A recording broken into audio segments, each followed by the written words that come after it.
Florida Panhandle cities. What are they? Why are they called that?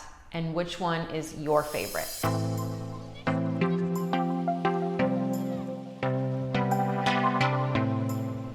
Welcome to my channel. My name is Jennifer Knaepple and I own and run Taylor Allen Properties in Destin, Florida.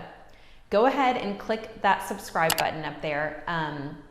I have so much fun selling real estate all along the Emerald Coast, and I have even more fun sharing it with you. I have talked a lot about the Florida Panhandle lately in a lot of my videos. So I really just want to kind of explain exactly what Florida Panhandle cities are.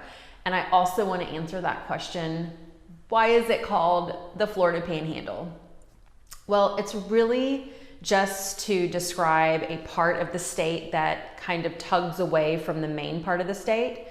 So Florida is the peninsula and the Panhandle is the part that kind of juts away at the top.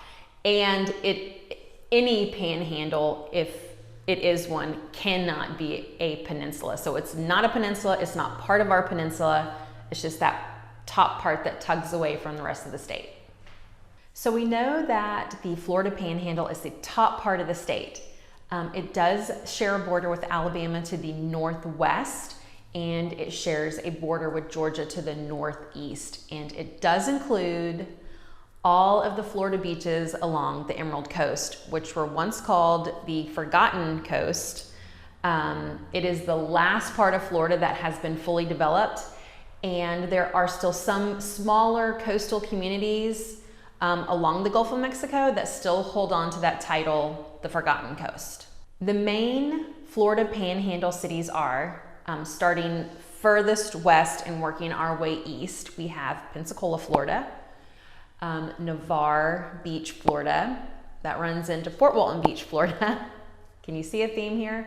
Then we have Destin, Florida, which goes into Miramar Beach, Florida, Santa Rosa Beach, Florida, which is also known as the 30A area, and then that runs right into Panama City Beach area. The Florida Panhandle does stretch north of these coastal cities, but for this video, we are going to focus on the Florida Panhandle beaches specifically.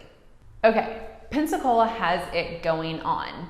And being one of the larger port cities in the Florida Panhandle, they have attracted almost everything there is to offer, including the country's first U.S.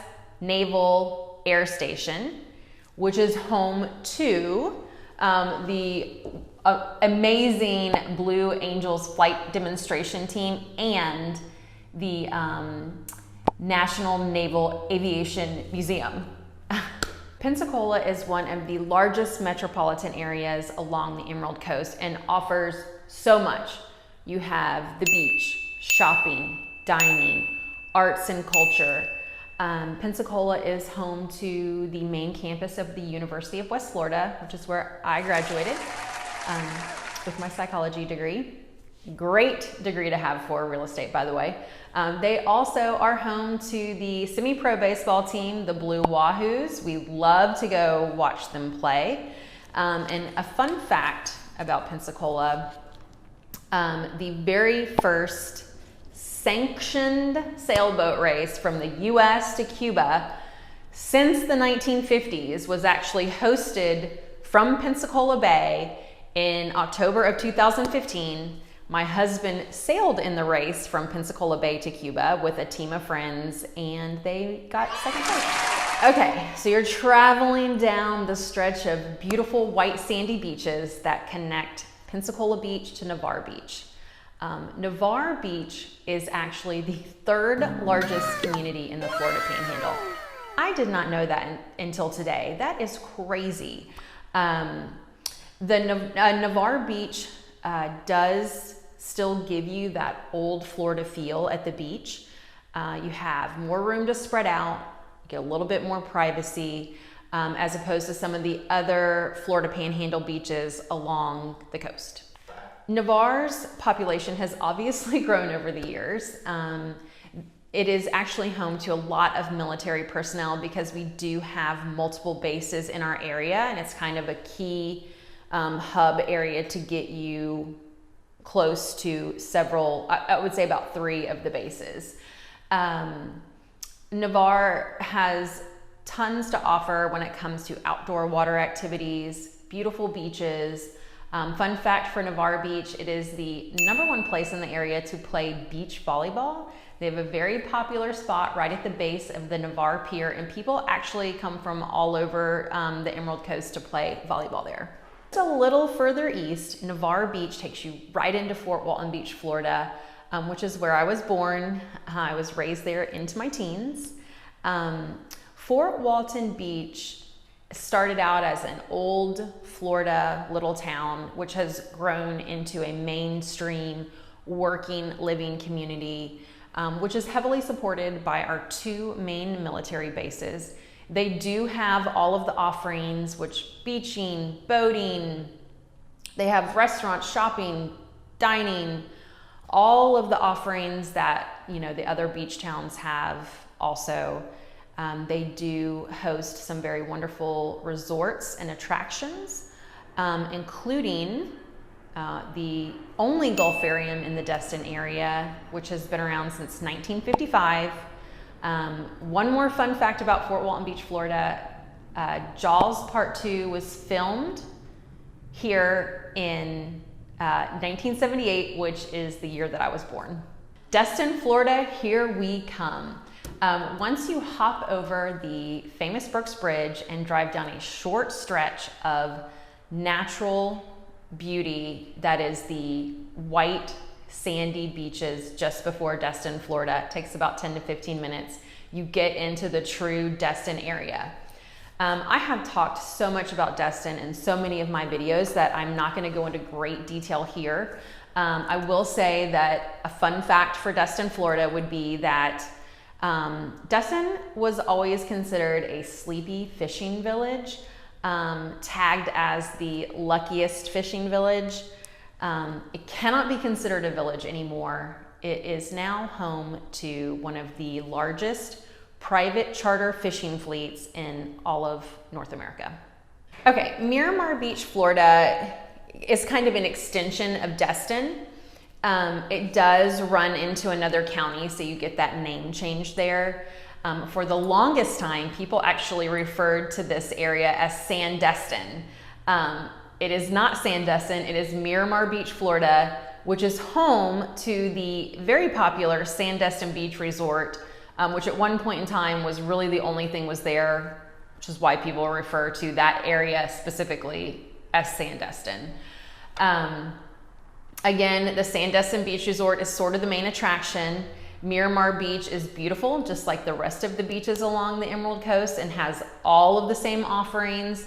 They have tons of golf, tennis, beaches, and everything else there is to offer along the Emerald Coast.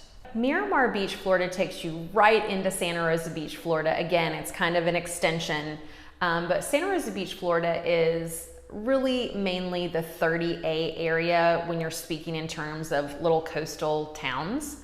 30A is home to several of these fun little coastal communities. We'll start with Grayton Beach. It is super fun. The houses look like tree forts, and it is a place where artists have gathered to create and sell their work. Seaside, Florida is probably the most popular little beach community along all of the Emerald Coast right now. It's such a great place. You can walk everywhere. There's lots of shopping and dining and fun to be had.